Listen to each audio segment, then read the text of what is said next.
Welcome to the world of science again. We are moving to the last chapter of this semester.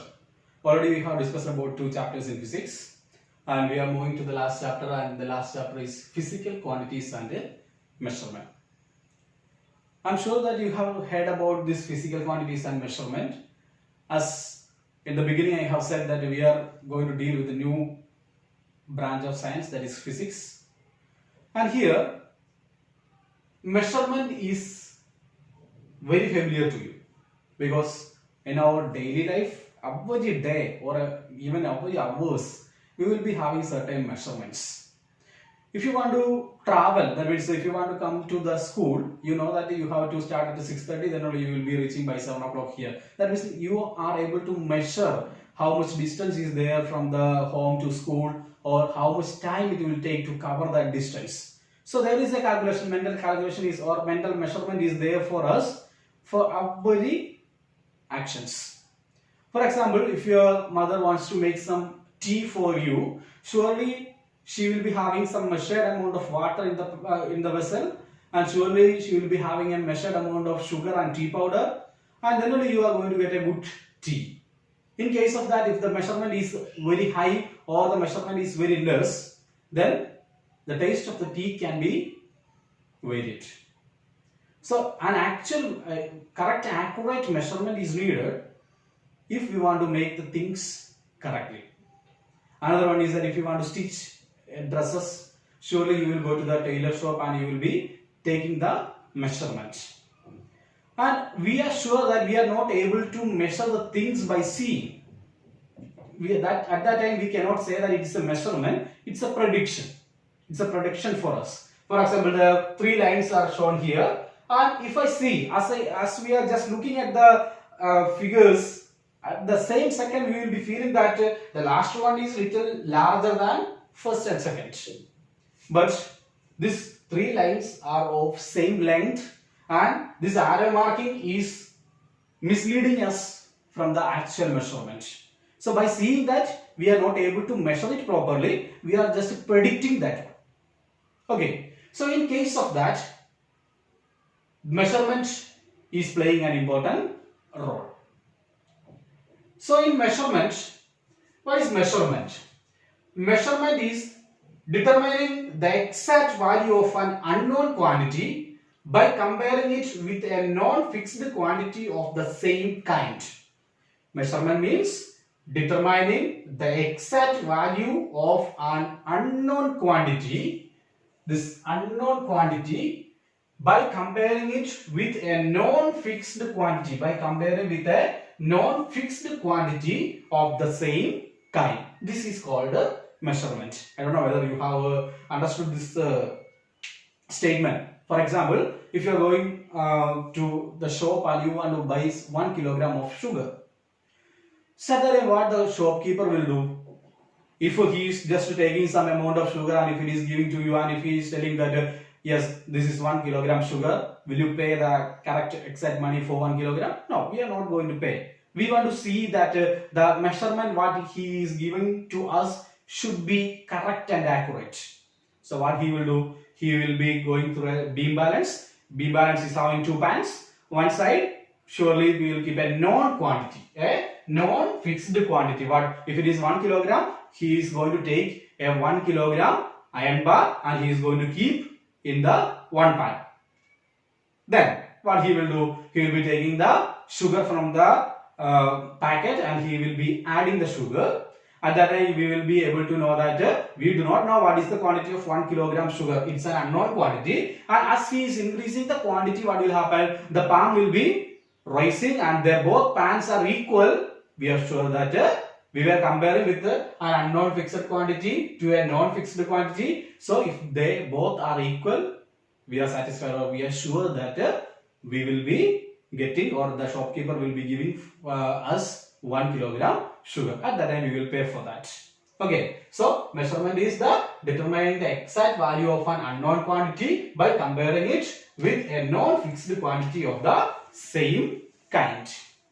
Now, next we are moving to the measurement in physics. Here there is a branch in science which deals with the measurements. metrology. Metrology is the branch of physics that deals with the measurement. Now, what is physical quantity? According to the physics, what is physical quantity? Physical quantity, any quantity that can be measured. In the world, there are so many quantities are there. So, any quantity that can be measured is called a physical quantity. Any quantity that can be measured is called a physical quantity. And again in physics, we are going to divide these physical quantities into two groups. One is fundamental physical quantity and the other one is derived physical quantity. Fundamental physical quantity and the second one is derived physical quantity. So what is fundamental physical quantities? That means in physics we are having some basic quantities, basic physical quantities, and these basic physical quantities are not depending upon any other physical quantity. They are not controlled by any other physical quantity. For example, length, mass, temperature, etc. Length, mass, temperature and all is not depending upon any other quantity. It is controlled by themselves. But derived physical quantities are the physical quantities which depend upon other physical quantity. That means if the other physical quantity changes, this quantity also, this physical quantity also will be changing. So what are the examples? Area, volume, speed and all example of derived physical quantity.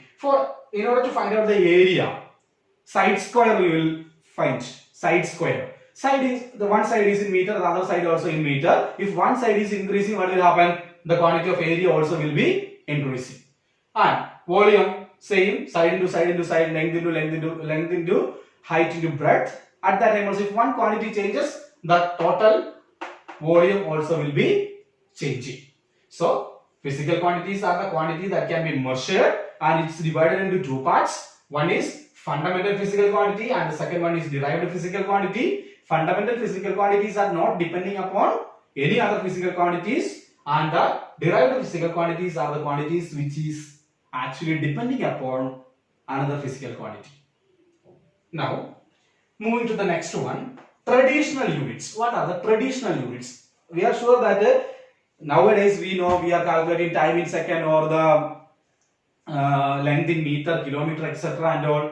But earlier, what was our measuring? Measuring tricks. What was our measuring tricks? That's what we are dealing with these traditional units. Traditional unit, first one is cubit. Cubit, handspan, fingers and all. What we were using, ancient Indians were using this one. Cubit means what? We will measure the length like this. So this 1 cubit means from my elbow to the middle finger. What is the distance from my elbow to my middle finger? That this distance is called 1 cubit. So a normal man, a grown-up man, if I measure this one, I can say that it's almost 2.5 cubits of this length of this board. But some people will be there who is having more length than the hand length is more lengther than me. At that time, what will happen? If he is telling that, coming and measuring that 2 cubits are there only for this board, I cannot say to him that it's wrong.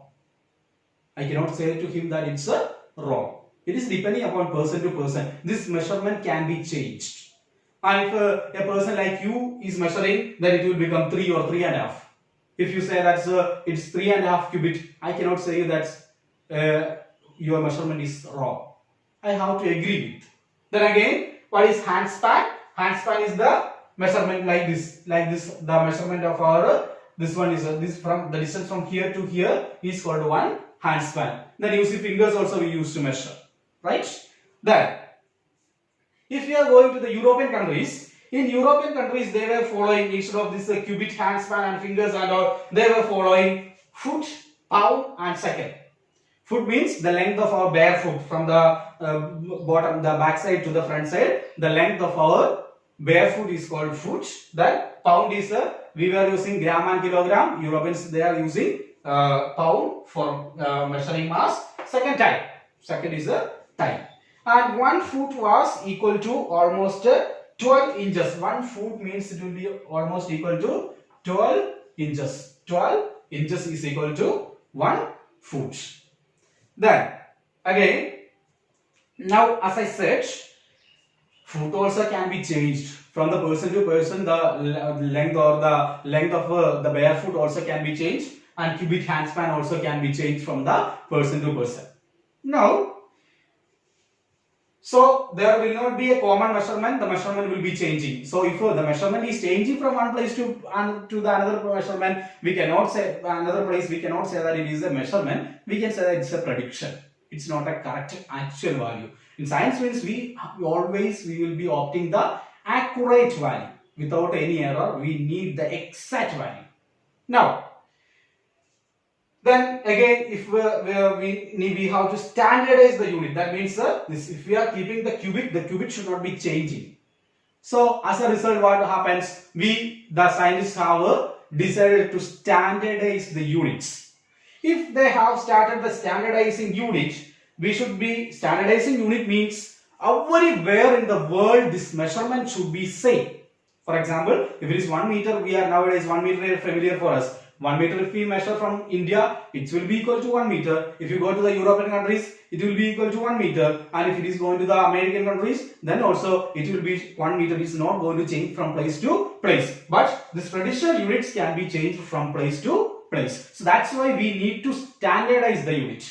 So the first one was the metric system in 1791. This metric system was started in 1791. And in metric system, we were especially the length was instead of this cubic foot and all, we have introduced meter in 1971. Again, that's why it was known as metric system. Then in metric system, the mass was in gram. Gram was there, then liter was there, then like that. Then after that, we have just introduced this MKS and CGS system. What are MKS and CGS system? MKS system means meter, kilogram, second system. We are expressing the values of these fundamental physical quantities in meter, kilogram and second. In CGS means centimeter, gram, second. It was meter, we have reduced that value. The value have been reduced, that is centimeter. It was kilogram, that is reduced, and that is gram, then second. But these both systems were there, MKS and CGS. But MKS was little more familiar. MKS was little more familiar. We know that if I want to say that the distance from Salempur to the area is this much centimeter, then it will be very huge, very large number. So what we will do, we will not be expressing in CGS. It is little more easier to express in MKS. But nowadays we are expressing in actually what, in kilometers and all that we will say. Then, so as I said, we have to standardize the measurement. So what we have done, we have introduced the international system. International system. So in international system, it was in 1960. In 1960, there was a meeting in Paris. There was a meeting, a general conference of weights and measures. A general conference of weight and measures was conducted in 1960 in Paris, and all the people, those who were participating in that meeting from all over the world, they came to a decision that we are going to have a standardized unit or an international system. An international system for the units. So they are called actually SI unit.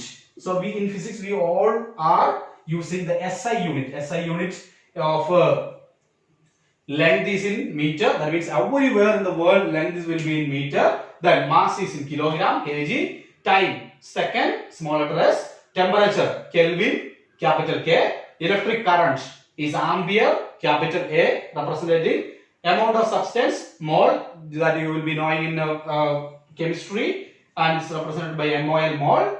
It's a unit, short form of unit. And luminous intensity, candela, small, represented by small letter CV. And these things, actually in our class 6, we are going to deal with the length, mass, time and temperature. Length, mass, time and temperature. Now, one more thing. We have multiples and submultiples. For this SI unit, we are having multiples and submultiples. The SI unit for length is meter, then mass is kilogram, temperature is Kelvin and time is in seconds. Now see, multiples means any this measurement which is more than the SI unit. For example, instead of meter, if I use kilometer, kilometer is a multiple of meter.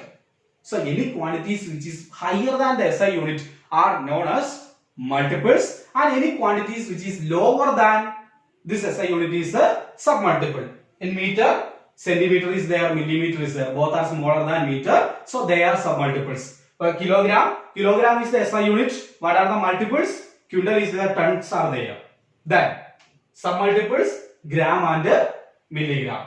Same temperature Kelvin. Then another one is time is in second. What are the submultiples? Smaller one, millisecond. When the running race and all conducted, then they will record the time. Maybe point some second. That means in millisecond they are sharing the prices, or the first price will be given in a difference of maybe 1 millisecond or something. Clear now? Then again, what are the multiples? Time is in second, hour is multiple bigger than second, week, year and all multiples of time. Okay, now we are having, we have decided this much things we have calculated or we have discussed. So now we have to go for two tables in our textbook. So we will be discussing about that two tables. As I said, these are the table which shows the multipliers and submultipliers. We know that in this table, you see, one is written there, one is the SI unit. And above that one, three quantities are there, milli, centi and deci. After that, three more are there, deca, hecta, kilo. So, prefix are there. 1 by 1000 part is actually length is millimeter, mass is milligram, and the capacity of volume is a milliliter. If it is 1 by 10 times, then it will be centimeter, mass will be centigram, and the capacity of volume is centiliter. 1 by 10, then it is deci, length is decimeter, then mass is decigram, and the capacity or volume is deciliter. And 1, there is no prefix for that one. Length is meter, mass is gram, and capacity is a liter. Then if it is 10 times more, then it is deca, decameter, decagram, decaliter.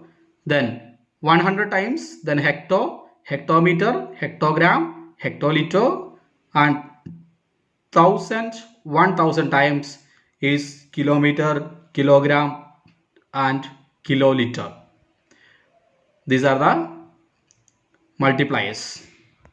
Now we are moving to the guidelines for writing SI units correctly. This is to ensure correct writing of SI units. Parameter is their unit names, guidelines.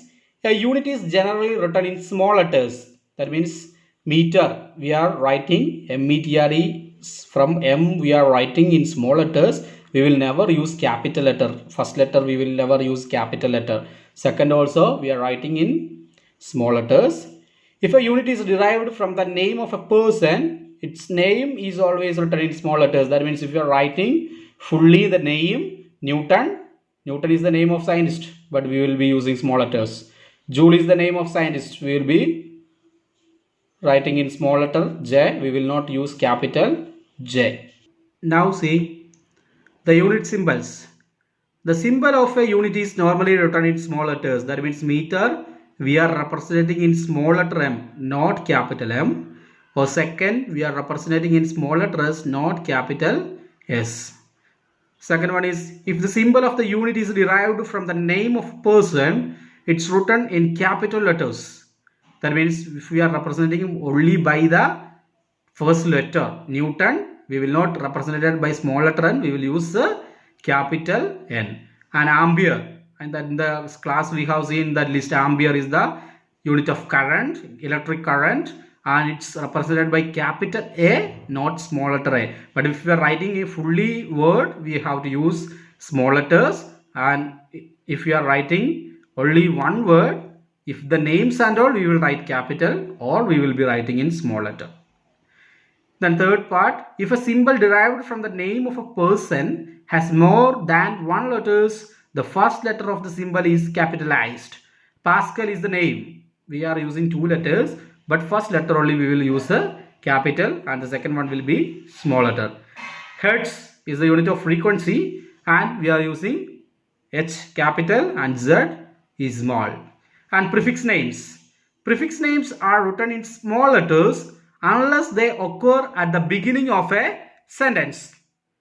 No space or hyphen is used between the prefix and the unit name. So a prefix name and a unit name are taken together as a single word. That means milligram. We will write milligram, small letter milligram, and after milli we will not keep a hyphen or a space, and we will not use first letter capital also. Milligram, centimeter, all is in small letter, no space and hyphen, etc. Prefix symbols. Prefix symbols are attracted to unit symbols without any space between them. Prefix symbols up to the kilo level are written in small letters, but the ones which larger values are written in capital letters. Milligram, small letter mg we will write, but megawatt is more than this unit. Multiplier, small, that means submultipliers will be written in small letters and the multipliers will be written in capital letter. Megawatt, MW in capital. Plurals, the plural form is used only when the unit is written in full. Symbols of units are never written in plural, so S is not added to the symbol of the unit. That means 10 meters. That means we will write only 10 meter. When we are, if you are writing in words fully meters, you can use S. And if you are writing 10 M only using the symbol only we are using, then we will write M, not a MS. Seconds also same, 10 S, not a SS. Punctuations. A full stop is never put at the end of a unit symbol unless it occurs at the end of a sentence. That means if you are writing, if it is 50 centimeter long, we will not write after centimeter cm, we will not put a full stop. That means after completing the sentence only we will keep a full stop. Or if it is 10 centimeter or 50 centimeter, if there the sentence ends, then we will put there full stop. So we have discussed the physical quantities and measurement. The first part already we have discussed. So in the measurement, determine the exact value of an unknown quantity by comparing it with a non-fixed quantity of the same kind is called measurement. Physical quantities, any quantities that can be measured is called physical quantities. Two are there, fundamental physical quantity and derived physical quantities. Derived is not depending upon any other physical quantity, but fundamentals are not depending upon any other physical quantity, but derived are depending upon any other physical quantities. Then traditional units, and traditional units will be changing from person to person and place to place. So that's why we need to standardize the unit. So in order to standardize the unit, in 1960s we have introduced the SI system, and we have seen how we are using the multipliers and how we are writing the symbols and all. Okay, now the last part, as small assignments are, some questions are there. You can note it down. First one, filling the blanks. You have to find out the answer from this class. Okay, surely you will get. First one, length and mass are examples of dash physical quantities. You have to write whether it is a fundamental or a derived. Then, second one, the measurement of a physical quantity consists of two parts, magnitude and the other one. So that's one I have already, I don't know whether I have said or the units are, or the last class we have seen the physical quantities are expressed in magnitude and unit. For example, 10 kilometer, 10 is magnitude and kilometer is the unit. So answer is magnitude and unit. Then a foot consists of how many inches? A foot consists of how many inches? Answer is there. I have to find out 12 inches. Then the unit of temperature of the SI system is, temperature in the SI system, the unit is given, you have to write it. B. Write true or false and correct the false statement. First one, in ancient times the cubit was used to measure the mass of an object. In ancient time the cubit was used to measure the mass of an object. You have to find, and if it is wrong, you have to correct it. Second one, there are 7 fundamental physical quantities. Count the numbers and see how many physical quantities are there. Then, second is the unit of time in both CGS and MKS system. We have already discussed about the MKS, CGS. In time, it is second. You have to write it whether it is a true or false.